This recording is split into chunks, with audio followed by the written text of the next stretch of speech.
What's going on, Assassins? Tomorrow we're getting title update 1.17 for Assassin's Creed Shadows. Now, there's going to be a couple of things involved with this. First of all, it's going to update for everyone, or almost everyone. It's going to be tomorrow at 2 p.m. UTC, 9 a.m. Eastern, 6 a.m. PST. Now, the Nintendo Switch 2 version, that's a different story. That's going to come out on the 17th, and that's going to come out at all the times that I just listed right now. The different patch sizes for Xbox, it's going to be 16.64 gig, PS5 4.53, Switch 2 3.66, PC 1306, Steam 6 gig, and Mac 9. So aside from that, there's going to be a couple of things that we're going to be getting.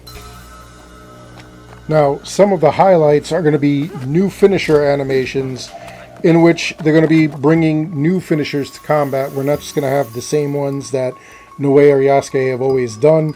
They'll be able to end fights with a bunch of different things. There is a new Animus Rift called Lost and Found. You're going to see a new rift somewhere on the map, and you're going to have to traverse the digital planes and help the guide. So just like we did with that other rift where they had the whole eagle thing at the end, we're going to see what this one is about. It looks to be pretty freaking cool. On top of that, there is a new project available in the Animus Hub that's going to be called Defiance. Now, it looks like Noe is going to get this gear that is part of this whole project series. It looks a lot like Yasuke's white armor that he got.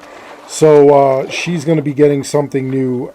So that's going to be kind of wild. She gets a new bow staff, a new trinket, and a new hood and gear set, which is, again, it's going to be pretty wild till I go through that.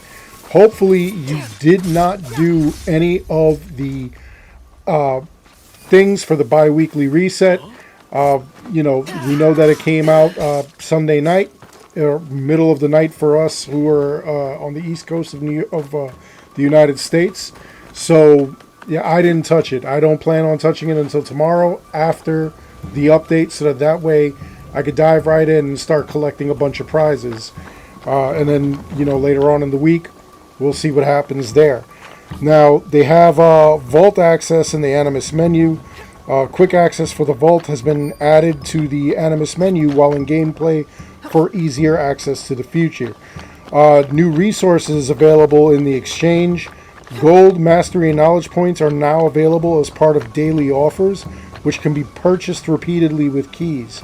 So that's kind of cool, but at the same time, I would rather keep my keys for gear sets, armor, weapons, things like that. Gold right now is pretty easy to come by, especially if you did the gold glitch when we had it.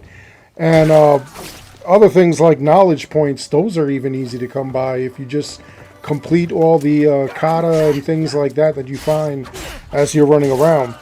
As far as bug fixes and improvements for Nintendo Switch 2, they're improving various FPS issues. They're fixing crashes for stability improvements, various visual issues. They improved the touchscreen experience. They fixed an issue where players are asked to connect a controller whenever the Switch 2 was docked or undocked, even if controllers were already connected. And they resolved an issue where the players would remain in an infinite black screen after creating a Ubisoft Connect account or log in with an already existing account upon selecting an audio pack from the initial boot menu. Actually, I want to take a look real quick, and no, I don't see it. Hopefully this fixes the problem that a lot of Xbox players were having, where, some of your game saves were busted up. So hopefully this will fix it. I'm looking at the patch notes now, and it's not saying anything about it. But if you are an Xbox player and you were experiencing that after tomorrow's update, please jump in the comments, Let me know if it fixed everything for you or if it made it worse. I'd love to hear from you. As far as gameplay goes, they removed the exploit that would permit double engravings on the Sword of Fathoms. They fixed an issue preventing Naginatas from being sold. They resolved an issue where perks that checked mastery points would not update if mastery points changed after equipping an item. They're fixing an issue where upgrading skills to rank 3 would sometimes cause damage upgrades from rank 2 to be missing. The bow will now increase its affliction build-up stat when upgrading it mythic and artifact quality.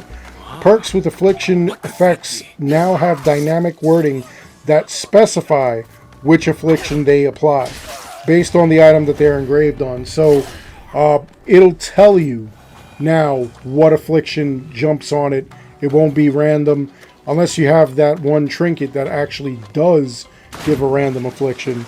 Most of it will be letting you know what's going on. They fixed an issue where knowledge scrolls were removed from the player's inventory. The shared kills between Noe and Yasuke will now correctly be learned by both. They edited wording for the Affliction After Deflect perk to clarify that it applies 35% buildup instead of full affliction.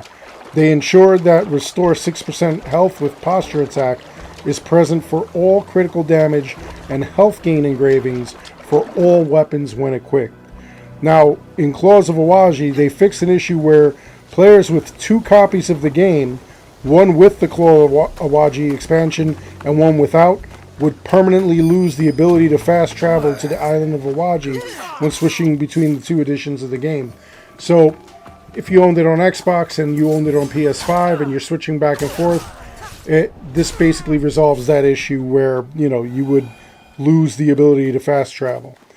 Now, in the world, players can now whistle while using the follow road mechanic. The corrupted castles will no longer reset when loading into a previous save after the season has already changed. So, I guess people were exploiting that a little bit, getting some extra XP. And, of course, if it's player beneficial, Ubisoft will correct it. They fixed an issue where enemies and loot would respawn upon loading a save before changing seasons. So that seems to be a normal thing here.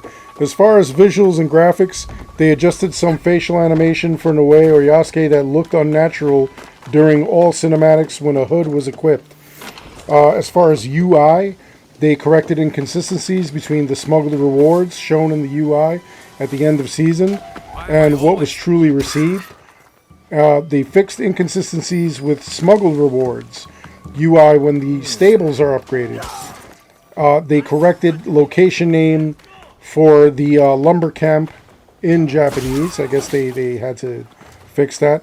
Online store, they fixed an issue with receiving stored deluxe and premium items into the player's inventory.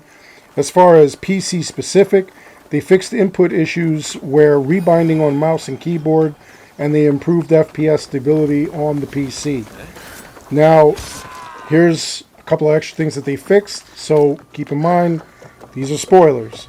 Swords and Sake, they fixed an issue where the mission couldn't be completed due to Ganojo dying. Eliminate Outlaws, they corrected an issue preventing the completion of the mission. Temple Stories, they ensured that Joken Hyoko will not disappear so the quest objective can be completed. And dismantling one by one, wandering enemies will now be indicated with a marker. So that makes a couple of things a lot easier. So that's what we're expecting tomorrow. Like I said, if you had experienced any issues on Xbox with the game saves, let me know tomorrow whether this fixes it for you or not. Also, let me know if you were having any other problems that were mentioned in this list at all, because I'd love to hear what problems you were having and if this actually resolved it. Another thing, once again, I can't stress this enough, do not do any of the bi-weekly challenges that came out last night. You want to wait until tomorrow after we get the new project. That way you start off with a bunch of new stuff, with a bunch of extra keys. And obviously Thursday is when we reset the entire the project store. So You know, we're not going to see anything like that, but we will see extra keys, extra equipment, and stuff like that by completing the project itself, or at least doing the challenges. So let me know in the comments below, what are you most excited for? Is there anything that you wanted fixed that you didn't hear about? Is there anything that is worrying you about this update? And how excited are you to get a new project, or are you more interested in the Rift? I'd love to hear your thoughts. Anyway, that's all I've got for this video. I hope you enjoyed it. Please make sure you like and subscribe. It helps this channel out an awful lot. As always, I want to thank each and every one of you for watching. And until next time, take care, be good, stay safe, take care of each other. I'll see you guys all in the next one. Yar yee!